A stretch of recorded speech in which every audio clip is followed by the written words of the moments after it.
Hey everyone, and welcome to another episode of Gripe, the show where I do short, sweet reviews of new release movies, plus the one thing that annoyed me the most. And today I'm going to be talking about Hail Caesar.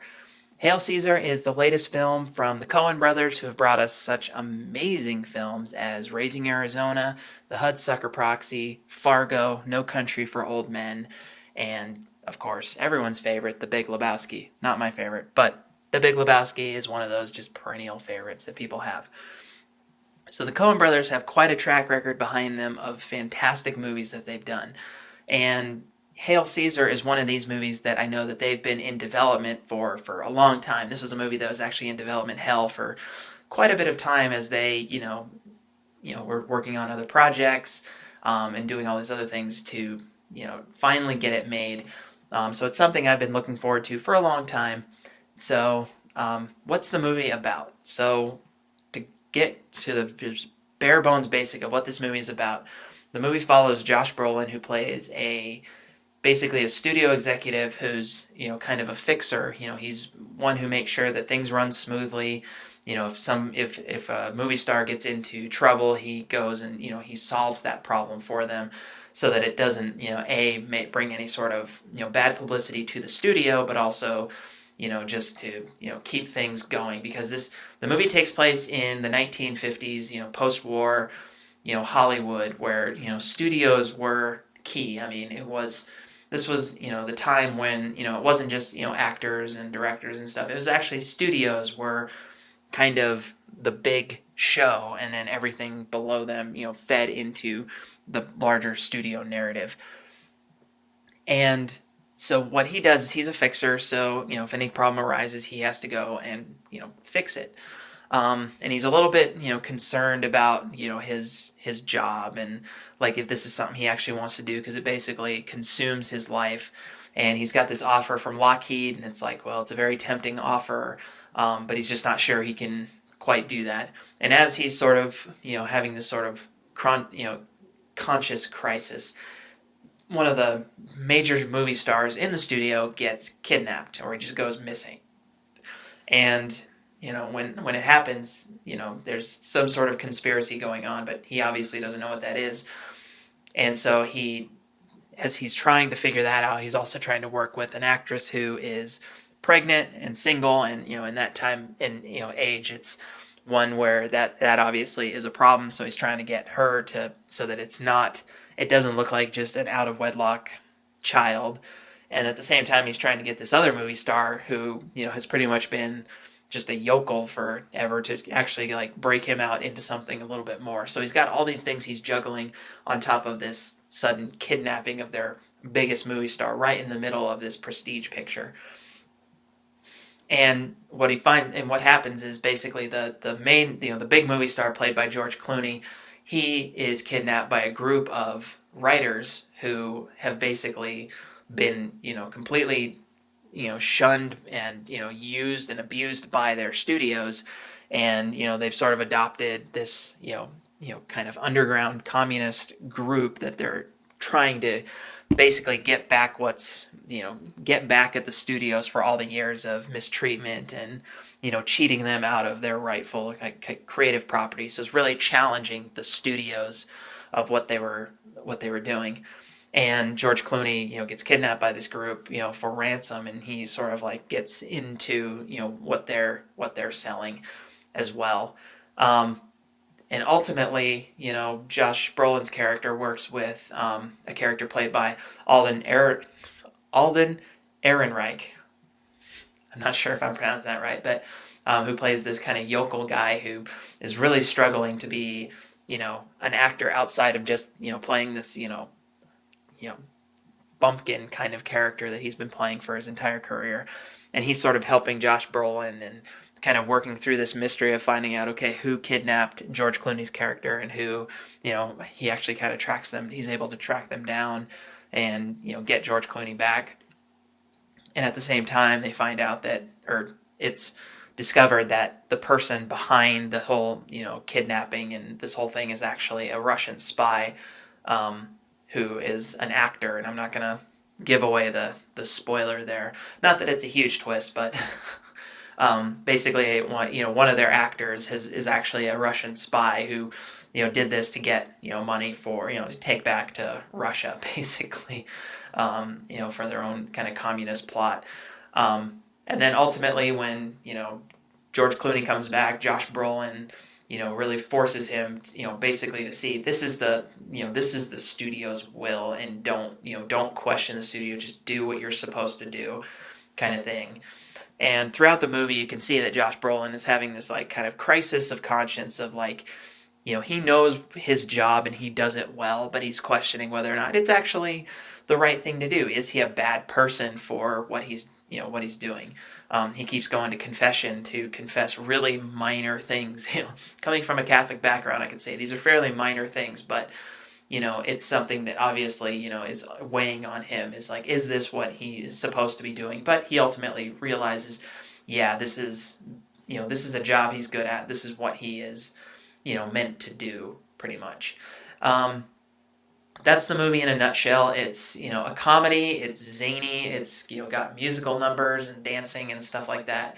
Has a very retro feel to it. There's a lot of nostalgia built into this film, as well as the typical kind of Coen Brothers humor that you'll see, plus a lot of the just random zaniness that you get from Coen Brothers movies. All kind of put together in this very strange story that at the end of it you're like, I'm not sure what the point of that was. People criticize No Country for Old Men for having a very open-ended ending, which, I mean, the book did, but it was such a poignant ending, and it really, put an exclamation point on the story. Whereas this movie did not have a very pointed ending. It had kind of a, like, that's it kind of ending. Like, even more so than, a lot of, other movies that just have this abrupt, strange ending. I mean, I think back to their movie, A Serious Man, that has a really strange ending, but you also can, you can kind of see how that fits into the context of the movie. And this one actually, I mean, it does fit into the context of the movie, but it also kind of highlights my key gripe for the movie, and I'll get to that in a minute, because I mean, in terms of the Coen Brothers movie, this is not one of their better ones, in my opinion. I put it up there with, some of their, some of their lesser movies, which, I mean, they don't have very many. I mean, The Lady Killers, a lot of people didn't like The Lady Killers. I enjoyed it as just like kind of a fun movie. Intolerable Cruelty, kind of a cute movie, but certainly not one of their better ones. Not up there with like Raising Arizona, which was like amazing comedy. Or say, The Big Lebowski or Fargo. It's certainly not up there on the upper echelon with movies like that were mind-blowingly good. But it does have its, high points. I mean, Josh Brolin, he was kind of his Josh Brolin-esque character. Not necessarily a bad thing, but he does it, he does a pretty good job with it. George Clooney, kind of hearkening back to his, Oh Brother, Where Art Thou days, where, he's, kind of clueless in a sense. He's, kind of wacky and goofy, but a little bit clueless at the same time. So kind of that innocence to him, you kind of see that in his character. And then you get, I mean, the cast is, I mean, there's a great cast to this. You have everybody from Ralph Fiennes, who plays a very eccentric director. You have Scarlett Johansson, who plays the actress who's, pregnant and trying to hide her pregnancy, basically. Tilda Swinton plays two characters. She plays, twin sisters who are both reporters, and they're sort of reporting from different angles. Like, one of them is more of a gossip columnist. One of them is more of like a, more interested in like the facts and the story. So, there's kind of that duality that you get with her. Alden Ehrenreich, he, plays that sort of just like, clueless bumpkin character pretty well, even though, he's got that like, kind of homey sharpness to him, to that. So I mean, it's got a really solid cast, and ultimately it's wasted, and that's why my key gripe is, because it's not like I said, it's not a bad movie, but I have to ask the question of what is the point of the movie? Because to me, my key gripe is that this movie feels way too much like an insider's, praise, insider's thumbs up to classic Hollywood. It doesn't necessarily have a, very solid story. When you parse it out at the end, you see, okay, yeah, it kind of does. But the whole movie just feels like this whole, remember Hollywood back in the day, and here's all these like kind of little insider Easter eggs that people will enjoy. And if you've watched a lot of those movies, and I have watched a lot of those at least kinds of movies, like the 1950s, like period pieces, the old-timey westerns, like all, a lot of these movies that were being made at that time. I've watched a lot of those, and so a lot of those kind of jokes I was able to get, but at the same time, there's a lot of other jokes that I know were there just as kind of a, like a thumbs up to, the movie industry and to movie history. And while that's not necessarily a bad thing, it's something that I don't think a lot of people can relate to. When you're watching a movie, it's like, this just feels like, it's just another Hollywood pat on the back.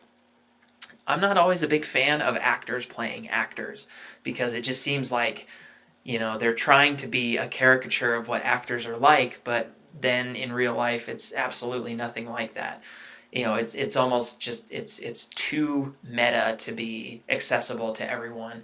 And I think that really hurt this film. I think this film could have done a lot, it could have been a little bit more entertaining if it was less focused on, really patting Hollywood on the back and doing a little bit more of like building on this, just kind of crazy story in sort of the Coen brothers way.